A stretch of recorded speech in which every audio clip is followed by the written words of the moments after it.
been a long time. Where the hell have you been, Lucas? I don't know about you, but I have been extremely busy. I got a job, and then I got fired, and I got an apartment with my girlfriend, and we adopt a cute little baby cat.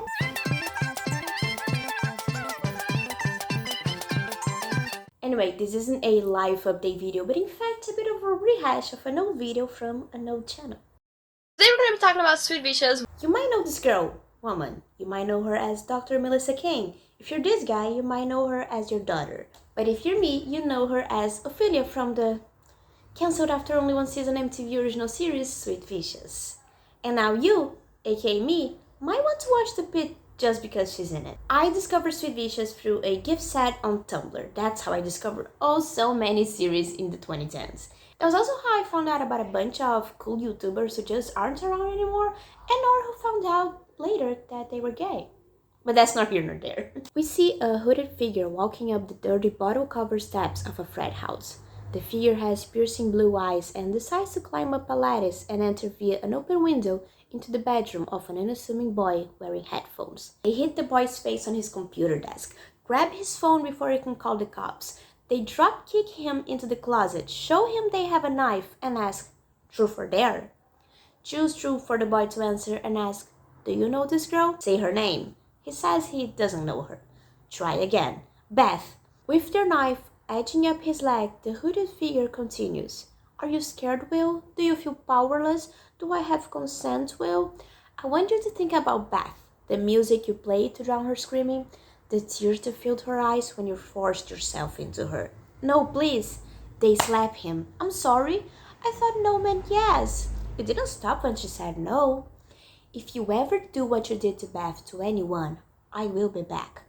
Call 911. Tell them you've been robbed and you need a paramedic for your leg wounds." Steps. That's Jules. Girl next door during the day, vigilante who attacks rapists during the night. And yeah, sure, that is the plot of Batman. The real question is, will I be saying grape and rapists or bleeping the words? One fateful day while on the hunt, Jules is attacked and nearly killed by Carter, one of the rapists she's going after, but she is saved by Ophelia, a stoner hacker living off her trust fund. Ophelia saved Jules so good that she in fact killed Carter, accidentally. And then she threw up. The girls at first don't get along at all. Jules is everything Ophelia despises, and Ophelia just doesn't understand how hard Jules' life actually is. They bond over Defying Gravity Broadway edition. R.I.P. Sweet Vicious, you would have loved Wicked the movie. Jules tells Ophelia about Darlington's big problem with sexual violence across the whole community, and the law lacking the want to do anything. Ophelia says she wants in, and Jules takes her under her wing. However, they just killed a guy, and oops, Jules got hit on at a bar when she was supposed to be at a sorority reunion hosted by her best friend who dates this, I guess, cute boy who Jules just seems so uncomfortable to be around. Oh, and also the guy who hit on her is the brother of the rapist they killed. Jules was raped last year during a party by her best friend's boyfriend, the, I guess, kinda cute guy? Yeah. She was drunk, she laid on his bed, and he just said, "It'll be our little secret." On the next day, the college counselor didn't believe her and said she would be ruining a young man's life by exposing what pretty much was just them cheating on her best friend and his girlfriend. That is Jules' superhero origin story. She attacks rapists, tases them, stabs them, but she just can't do it to her own. She freezes when she's around him. About around the same time I watched Sweet Vicious, the show 13 Reasons Why had just come out and I watched the first season. My question is, why is it so normalized for school counselors, female school counselors at that, to minimize and ignore rape charges? I think even another series I watched years later that happened on. A series called Grand Army. It was also cancelled after only one season. And one big difference between the shows, besides the plot, quality, acting, setting, is that in Grand Army the rape scene is shown and it is very graphic. In Sweet Vicious, it isn't, which is how it differs itself from other rape revenge series. Before I talk about the show itself, I wanted to explain what is a rape revenge series/movie. The term is a subgenre of horror movies and vigilante films. Usually the act itself is shown very graphically to cause discomfort in the audience. However, it's not necessary. There is a 3-step rule for a rape revenge narrative structure. 1. The main character/victim is raped and sometimes even left for dead. 2. There are 2 options for part 2. The main character isn't the victim themselves, but is devastated by the situation, or the main character is the victim who barely survives but is still devastated. Number 3. Revenge.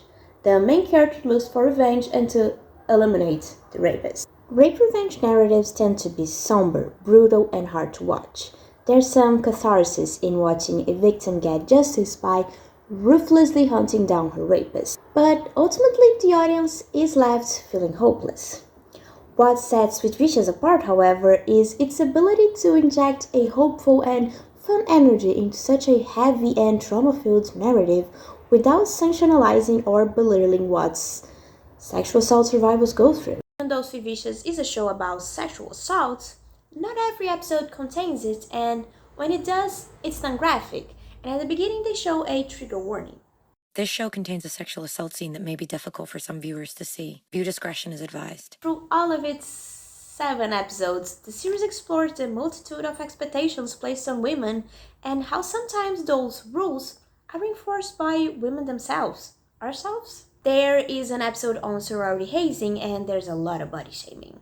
Jules' best friend Kennedy is expected to attend her boyfriend's game instead of meeting her political idol because he is the star football player. Ophelia is afraid of commitment because she isn't like other girls and doesn't need no man. Truth is, I think probably because it's MTV, the soundtrack is so good.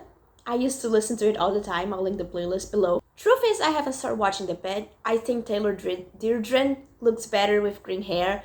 I still want season 2, and also 2017 Sofia, clean up the background and do a better makeup look.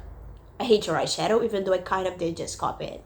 Like this video if you agree with everything I said, or maybe just one of the things that I said.